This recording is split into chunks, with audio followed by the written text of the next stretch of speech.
Mga kwento ni Fermo.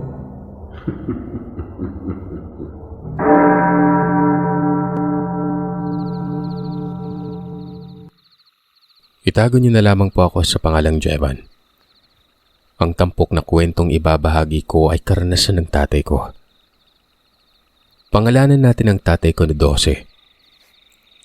12 na lang kasi nga ang karanasan niya nung nag-iedad 12 pa lamang siya. Dekada 90 ito, sa may Lambunaw. Walang mapaglagyan ng kapilyuhan niya ng mga panahon na yon. Lahat na lamang ata ng mga kalokohan. Sa murang edad ay natutunan niya. Malakas mang Alaska, pasaway, sakit sa ulo ng mga magulang, laagan o lakwatsero, at hindi pa nagpapaalam kung gagala. Kapag galing sa eskwelahan umano ay gabi na akong makarating sa bahay. Sinasabi lamang nito na pinunta ng kamag-aral, pero ang totoo ay naghahanap lang pala ng gagamba. Lagi siyang pinapalo, pinagagalitan. Isang katerbang sermon, pero walang nangyari. Matigas daw talaga ang ulo nito. Hindi naman kawatan, sadyang mahilig lang sa gala. Kahit mag-isa, hindi natatakot. Ang sabi ng tatay, yang katigasan ng ulo niya ang nagtulak sa kanya para maranasan ang isang pangyari na kailanman hindi niya inaakalang mangyayari. Buwan ng Disyembre, paparating ang Pasko. Naramdaman kaagad ng matalas na pakiramdam ni 12 ang pagiging madalang ng klase. Madalas ay may pinagkakaabalahan ng mga guro. Kaya naman sumibat ito. Kasama pa niya noon ang sintulad niyang pilyo na tawagin nating Noynoy. Nagkasundo sila. Nagkayayaan na maligo daw sila sa sapa. Medyo malayo pero walang layo-layo kay 12. Dahil nga yun naman ang hilig niya. Sakto umano na umulan ng malakas noong isang araw kaya malalim ang tubig. Nagkandirit pa ang dalawa na animoy nakawala sa hawla at tuwang-tuwa nun. Doon lang sa likod ng eskwelahan gumapang sa pader na parabang sanay na sanay sa pagtakas. Naligo sila. May ibang tao naman doon pero nasa malayo. Nagkakatuwaan ang dalawa. Naghahabulan. Nakahubot-hubad na akala mo ang lalaki ng kargada. Tanghaling tapat to. Pagkatapos ng layo na yon ay nakapagdesisyon sila manguha umano ng mga pinya.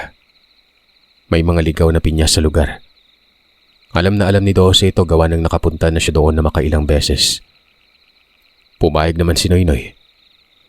Habang naglalakad ay padapa-dapa pang dalawa kasi naghanap din ng gagamba.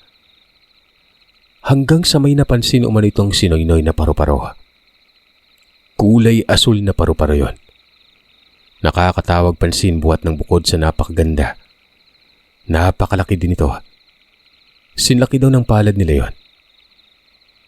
Tinawag si 12. Walang ano-ano'y pinalibutan kaagad nilang insekto tapos balak hulihin. Hinubad na ang mga damit dahil nga ito ang gagamitin nila sa pagdakip nun. Masisira kasi ang pakpak kapag kinamay lang. Nakadapo pa ito sa kakaibang halaman na nakatungtong sa nakausling bato. Nung susunggaban na ng dalawa, lumipad umano ito at nagtungo sa may kakahuyan. Hinabol nila. Kahit saang dumapo ay pinupuntahan. Ang hindi nila namamalayan na sa mga sandaling ito ay nasa loob na sila ng gubat. Ang masaklap, nang nawala umano yung paru-paro, ay hindi na nila alam kung saan ang pauwi. Sobrang liblib nito tapos nagtatayugan pa yung mga puno. Matataas din ang mga damo na siyang mas lalong nagpapahirap nun. Tiningnan ni 12 ang araw.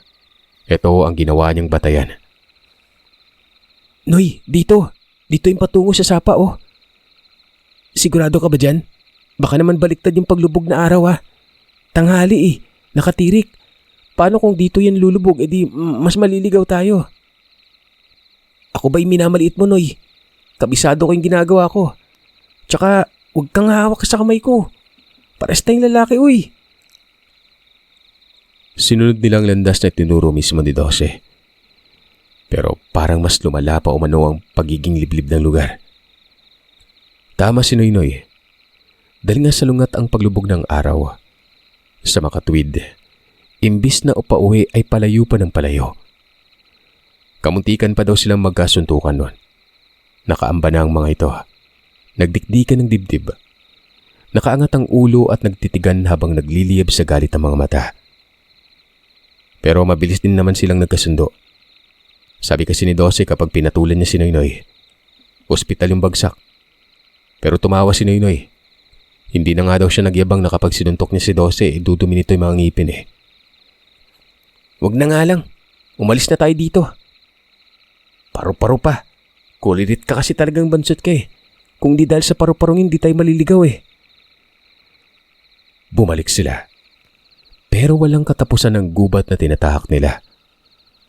Para bang nagpabalik-balik lamang sila noon sa lugar. Itong si Dose balisa ng muka. Kinakabahan. Lalo na sa mga puntong yun ay medyo makulimlim na ang lugar. Sa hindi inaasahang pagkakataon ay nakakita umano sila ng bahay. Namumukod tanging bahay sa loob ng gubat. Nagkatitigan ng dalawa tapos nagbalik sa sigla ang mukha nun. Umuusok kasi ang bahay na halatang may tao. Dali-daling lumapit si Dose. Hindi pinasunod itong si Noynoy. Sinabihan niya lang na siya ang bahala. Malakas ang loob ni Dose noon. Sinambit niya kung may tao. Wika niya noon na manghihingi lamang sila ng tulong.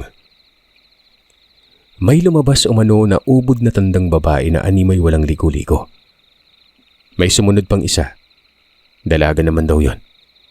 Magandang itsura pero parang may sakit. Natakot pa nga si Dose noon. Kasi parang mga may hindi gagawing maganda.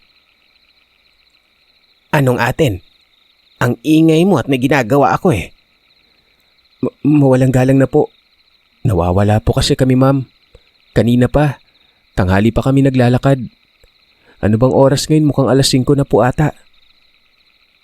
Sumimangot ang mukha ng matanda. Ito namang babae ay bumalik sa loob ng bahay. Kubo lang yung tirahan na ito. Maliit na bungalo. Tapos ang sahig pa noon ay lupa lang. Natatanaw umano ni Dose ang loob kaso hindi detalyado buhat ng madilim. Saang lupalop pa kayo galing ah? Ano bang lugar ninyo? Sa may Lambunaw po. Nakarating na po ba kami? Abay Mariosep kang bata ka. Lambunaw.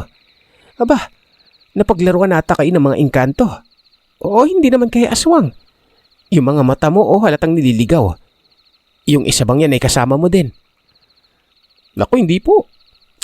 Nakita niyo naman mama nang nakasama ko eh. Kasama ko po yan. Abay may pagka sa insultador nitong batang ere. Alam mo ba kung nasaan kayo? Malapit na kayo sa San Remigio. Pagkalahi-layo nyo, umari nga kayo dito. Siguro may sinundan kayo no? May sinundan kayo kaya kayo nawawala, tama ba? Hoy, magsalita ka. Ang lilikot ng mga mata mo. Sundutin ko yan. Ang sumabat ay si Noynoy. Ayon dito ay may sinusundan nga daw sila. Paru-paro naman daw yon. Kulay asol na malaki. Tapos ay hindi na sila makaalis sa gubat. Kahit anong lakad nila, puro na lang kakahuyan. Ni isang bahay ay wala. Maliban na lamang sa mga sandaling ito na nakatagpo sila ng bahay. Abay, paniguradong matatagpuan niyo yung bahay ko sa oras na makarating kayo sa teritoryo ko. Gawa ng walang linlang dito. Tinanggal ko ang linlang ng aswang. Paro-paro ba ka mo? Inaaswang nga kayo. Isang uri ng aswang na napakadelikado. Kung inabot kayo ng gabi noon hindi na kayo masisinaga ng araw. Kumain na ba kayo? Dali, pasok sa loob. Mamaya na natin pag-usapan yung problema nyo. May ginagawa ako eh. Pumasok naman sila sa loob ng bahay nun. Wala itong silid kundi puro sala. May maliit na lamesa malapit sa pinto at doon ay hinainan sila ng pagkain. Tuyong isda at kaning mais. Yung babae ay nakahiga sa may katre. Tapos may tabong kumot ang mga paa. Para bang manganganak pero hindi naman daw buntis yon. May batya na may lamang tubig sa gilid at napakaraming tela. Nanonood lamang sila sa mga sandaling ito habang kumakain. Hanggang sa maya-maya pa, nang umupo umano ang matanda at kinakalikot yung Juan. Basta, parang nilalamutak nito yung pagkababae nung dalagang yon. Sumirit umano ang dugo at tumaing ang babae. May hawak na daw na parang laman ng matanda at nilagay ito sa garapon. Pagkalagay naman ng tubig doon ay nagkatitigan sila. Yung nilagay sa garapon, fetus. Hindi na iba sa kanila ito kasi nga napag-aralan na sa eskwela ng postura ng fetus na yon. Napasuka si Dose. Sabi niya kung hindi siya nagkakamali, bayaran ng matandang ito. Binabayaran para kunin ang bata sa sinapupunan kapag hindi handa ang isang tao sa pagbubuntis. Ilang sandali lang, binalot ng tela ang garapon tapos ibinigay sa babae. Sabi ng matanda, yung babae na umano ang magligpit kasi nga maraming aswang sa lugar at baka dagsain siya nun. Umalis ang babae. Itong dalawa ay walang kibo. Takot na mga mukha na parabang hindi pa nakakaalis sa matinding pagkawindang. Oh, bakit hindi niyo patapusin yung pagkain? Gusto niyo bang makauwi o hindi? Masamang gawain po yun, Manang ha? Kinukuha yung bata sa tiyan, di ba pagpatay na din yun? Rico, bakit ka naman namamalo ng kamay? Ang sakit nun. Hindi ako ganon. Kumadro na ako. Diretso paratang kaagad kayo. Hindi muna kayo nagtanong. Palpalin ko yung bibig mo eh. Ikaw, gusto mo din bang mahampas? Nabaling na kay Noynoy ang atensyon ng matanda. Inambahan daw talaga ito ng paghampas ng kamay. Nagpaliwanag ito. Wika nito ay kinuha niyang bata gawa ng patay na ito sa tiyan. Isa din siyang manghihilot. Nagpahilot umano ang babaeng ito pero wala nang pitik ng bata. Hindi na gumagalaw. Kapag hindi inalis ay malalason ng babae. Duda siya na baka inaswang daw yon. Diyan lang naman daw nakatira sa may babaan bandang babae pero malayo ang babae na ito. Mga halos 1 oras na lakaran. Alam niyo, nasa delikadong kalagayan kayo. Sinundan niyo kung anong insekto yun eh. Kumapit na sa inyo yung marka ng aswang. Kaya kayo kaagad naligaw. Walang uuwi sa ngayon ha. Dito muna kayo ng mga 2 araw kasi kapag umuwi kayo, hindi kayo tatantanan ng mga naghahanap at nagmamarka sa inyo. Aba, parang ayaw pang maniwala ng isa dito ha. Ano ba to? Sige, lumabas kayo ngayon. May daanan dyan pero huwag kayong babalik dito ha. Bahala na kayo sa buhay ninyo. Hindi ko naman kayo kaanak. Ikaw, anong pangalan mo, Dong? Dose po. Tsaka itong kasama ko si Noynoy. Kayo po? Pilya. Pilya na lang. Kumadro na ako ng manggagamot. Walang hiya kayo na pagkamalan niyo pa ako mamamatay tao. Dito kayo ha. Kahit papanay may malasakit ako sa inyo. Sisiguraduhin ko lang ang kaligtasan niyo. Alam niyo bang maraming nawawalang mga dayo? Ubod siguro kayo ng kulit ano? Naka-uniforme pa oh. Sumibat kayo ng eskwelahan ano? Nagbubulakpol tapos ito'y napala niyo. Aalis ako't maglilibot-libot lang. Huwag na huwag kayong lalabas ha. Madilim na. Nakikinig ba kayo sa akin? Madilim na sabi ko. Huwag kayong lalabas. Mamaya tuluyan ng gagabit babalik ako ha. Isara niyo yung pinto. Matapos magsalita nitong ginang ay umalis yon. Sinara naman kaagad nilang dalawa ang pinto nun. May lampara at may paninde. Kaya ginamit nila yun para magkaroon ng liwanag. Paano na to? Lagot tayo sa mga magulang natin. Huwag mo namang ilapit yung mukha mo, Noy. Hahalikan mo na ako eh. Umusog ka dun. Nakakatakot dito no. Alam mo wala akong tiwala dun sa matanda eh. Baka yun yung aswang. Nagkakagirian ng dalawa. Kapwa kasi pilyo talagang may mga garbo pero kahit papano hindi nagkakasagitan. Ang tagal nilang nag-antay. Gumabi na lang ng tuluyan ay wala pa si Manang Tilya. Sumilip sila sa siwang. Pawid lamang ang dingding noon kaya nakakalikot nila ito. Natatakot kasi ang dalawa doon sa bintana. Nagkatitigan sila gawa ng may siga sa labas. Para bang ginawa ito ng matanda. Hanggang sa may kung anong umanong tinig na nagpakilabot sa kanila noon. Matinis na para bang angil ng malaking pusa. Kasabay naman ito ang pagkagulat nila dahil doon sa siwang kung saan sila nakasilip noon. May dumungaw na mukha. Napaatras ng sabay ang mga ito. Nagsisisigaw at sinasampit ang pangalan ni Manang Telia. Maya-maya ay nagbukas ang pintuan. Bumungad doon ang matanda na may dalang walis. Pinaghahampas daw sila nito kasabay ng mga katagang ang iingay daw nilang dalawa. Ako lang yung sumilip.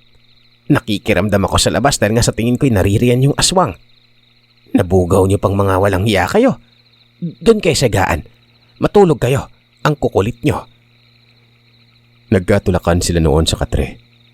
Wala naman ang bahay ng dugo dito kaya nilinis yun ng matanda. Siya pala yun? Nakakatakot kasi. Ikaw kasi ang may pasimuno, sumilip ka pa. Nadamay tuloy ako, Dosi. Sakit ng binti ko dun Intusan ba kitang sumilip dun? Ay, matulog na nga lang tayo. Itong matandang to para lang si Lola Naghahabol ng pamalo tapos kapag naabutan yari talaga Nagmukmuk ang dalawa sa maliit na katre. Nakahiga na si Noynoy. Nakasandal naman sa dingding si Dose.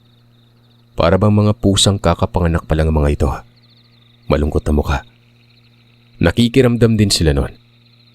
Naririnig nila ang yapak sa lupa na parang galing sa matanda na nagpapaikot-ikot sa paligid ng bahay. Hanggang sa nagbukas ang pinto at pumasok yon. Umupo sa tabi nila at napakaseryoso na mukha nun. Gustong magtanong ni Dose kaso baka naman magalit ito. Yamot na yamot kasi tingnan. Hanggang sa may kung anong alingas-ngas sa labas at kasabay noon ng mga huni na para bang lumalakas. May iba pang tinig, parang lagitik ng butike. Wala lang naman ito kay Dose pero biglang humawak sa kanyang kamay si Manang Telia. Nagulat ang bata tapos nagkumawala ito. Maghunos dili ka diyan. Ikaw naman dyan, kumalma ka. Huwag ka nang bumangon. Naririnig niyo ba yon? Nandyan ang aswang. Akala ko'y katulad lang ng dating nakasagupa ko pero kakaiba. Hindi gaya ng nabanggit ko kanina. Hukluban ng aswang na ito. Kaya pala ang galing niyang maninlang. Pumasok ako sa loob kasi nga hindi ko kayang labanan yon. Malakas yon. Madamay pa ako. Dapat pala pinabayaan ko na lang kayo Nakakatakot naman yan, Manang. Ano pong gagawin namin? Yung dingding niyo pawid pa naman baka makapasok. Ay naman kay Manang Telia. Kung karaniwang aswang ay hindi ito makakapasok dahil mangganggamot siya at mag-aalangan. Pero sa katulad umano ng nasa labas ngayon, pwede itong pumasok sa loob. Malakas ito at talagang delikado. Ang problema pa ay hindi ito tinatablan ng kahit anong orasyon. Magdasal na lang tayo. Yan lang ang paraan. Baka dinggin ng Panginoon ang panalangin natin. Magdasal kayo batay sa mga nalalaman ninyong dasal. Bumaba ng katre si Noynoy. Sa harap ng altar na nasa tabi lang ng katre lumod yun. Gumay naman si Dose. Sabay silang nagmumuni-muni noon. Nagdadasal at umiiyak. Ito namang matanda ay humiga umano sa may katre. Tapos sinabi nito na wag daw siyang gigisingin noon. La, sabi niya magdasal, di ba? Bakit parang matutulog siya? Sabi ni Noynoy. Magdasal ka na lang. Malay mo nagdadasal yan. Alam mo naman yung matanda, di ba? Nagdadasal kapag nakahiga. Nagsasagutan ng dasal lang ang dalawa. Ama namin, Ave Maria, parang nobena. Hindi yun malimut-limutan ni Dose. Ultimong habang kinikwento ni tatay ito ay napapailing na lamang siya kapag naaalala niya. Habang nagmumuni-muni ay napapapitlag ang dalawa dahil may kakaibang angil sa labas nun. Napakalapit lang umano nito. Animoy nasa gilid lamang ng dingding. Kasabay pa noon ang hilik tapos pagsingot. Walang malalim na simpatya sila sa ginagawa dahil natatakot ang mga ito. Sinisipat nila noon si Manang Telia. Nakatagilid na. Humihilik at natutulog na talaga ito. Titigil sana si Noynoy pero pinangdilatan umano ito ng mga mata ni Dose. Nagpatuloy naman daw sila noon. Hanggang sa biglang umalog ang bahay. Naglundagan ng dalawa sa tabi ni Manang Telia. Nagising naman ang matanda. Sabi nito, ano ba daw ang nangyari? Umaalog po yung bahay. Manang, ano pong gagawin? Natutulog na po kayo eh. Sabi niyo delikado yung aswang pero bakit po kayo nagpapabaya? Oo nga po, natutulog lang kayo eh. Ano ba talaga, Manang? Mamamatay na ba tayo? Pagkukutusan ko kayong dalawa eh. Nagdadasal ako kahit tulog. Ibahin niyo ako albularyo ako. Kahit sa panaginip ay nagdadasal ako. Kayo kasi wala bang sumisita sa inyo? Yung mga magulang niyo, wala ba kayong magulang? Hindi nakakibo ang dalawa. Bumaba naman ng katre itong si Manang Telia. Tapos may kung anong kinuha na nakasuksok sa kawayan. Mahabang itak yon. Nakakakilabot umano ang itsura nun na para ng espada sa haba. Tapos kinakalawang. Pero alam mong napakatalim. Lumabas ng bahay si Manang Telia. Kasabay naman noon na may boses ng lalaki na sumasambit sa pangalan ng matanda. Pagkasilay ng dalawa ay isang makisig na lalaki ang nakatayo sa may unahan lang. Mabuti at naramdaman mo. Salamat dumating ka, anak. May mga paslit dito eh. Galing Lambunaw. Niligaw ng aswang. Ngayon nasa paligid lang yon. Dama mo ba, Manuel? Kanina inalog pa yung bahay. Parang gusto talagang batayin tong mga bata. Umapaw kasi yung lana na bigay mo na eh.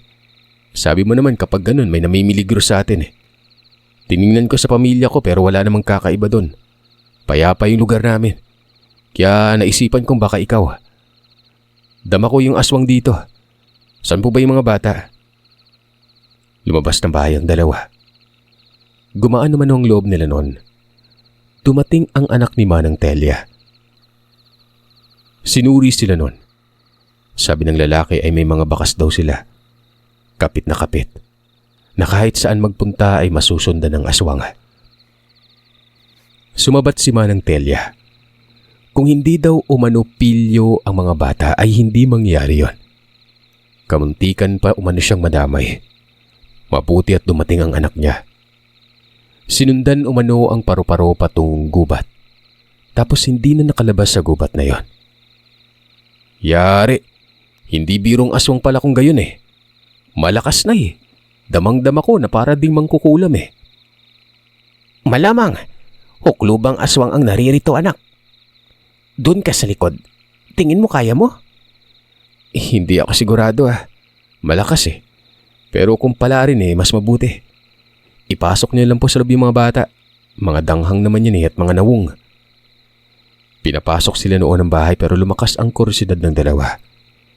Kahit pa isinarang pintuan ay gumawa ng paraan ng mga ito para makitang labas nun. Kanya-kanya ng diskarte. Magkakabilang panig silang dingding. Si Dose, nasisilayan niya umano si Manuel. Ewan niya dito kay Noynoy. Napakatahimik daw. Nagsiga si Manuel.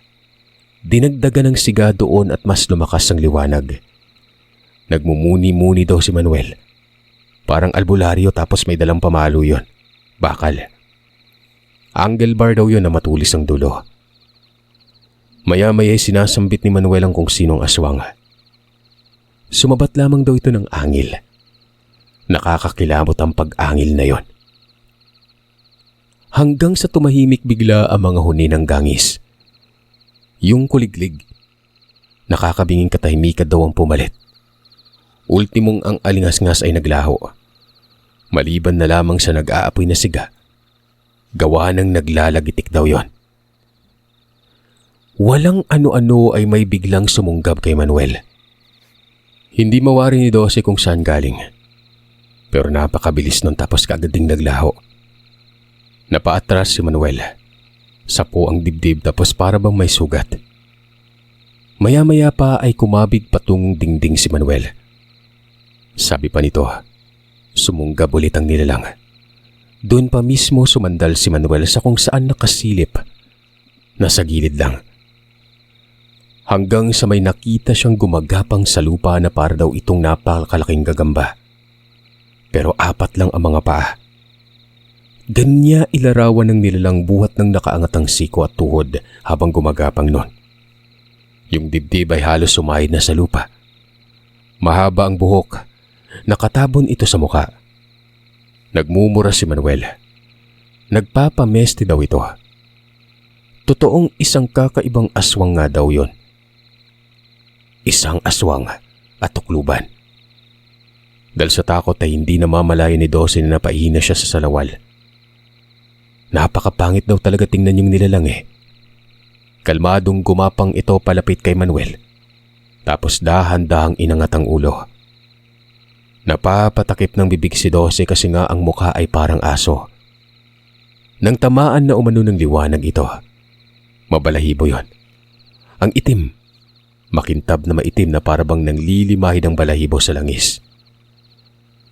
Ilang distansya na lang ay biglang sumunggab ito pero umilag daw si Manuel. Lumusot ang nilalang sa dingding at talagang napatalon sa gulat si Dose. Habang si Noynoy naman, tumatakbo habang umiiyak. Sumuksok pa ito sa ilalim ng higaan.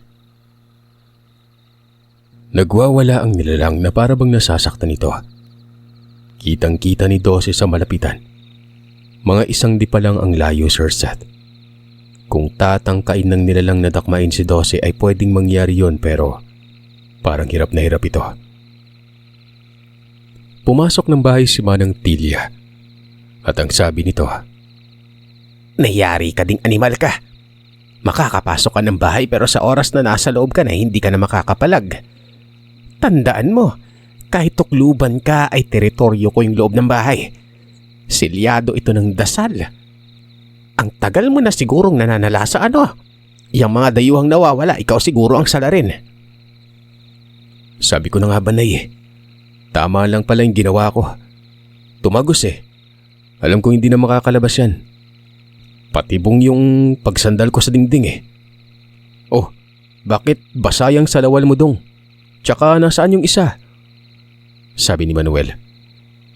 Nasa ilalim po ng katreo. Ayun o, dilat po yung mga mata o.